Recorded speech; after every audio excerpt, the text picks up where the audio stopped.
അജ്ഞാനമാകുന്ന ഇരുട്ടിനെ നീക്കി ജ്ഞാനത്തിന്റെ പ്രകാശം നിറയ്ക്കുന്ന പുണ്യരാവ് മഹാശിവരാത്രി വരാനിരിക്കുകയാണ്. 2026 ഫെബ്രുവരി 15 ഇത്തവണ ശിവരാത്രി.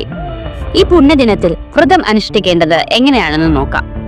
ശിവരാത്രിയുടെ തലേ ദിവസം, അതായത് ഫെബ്രുവരി 14 ഒരിക്കലെടുത്ത് വ്രതം ആരംഭിക്കണം.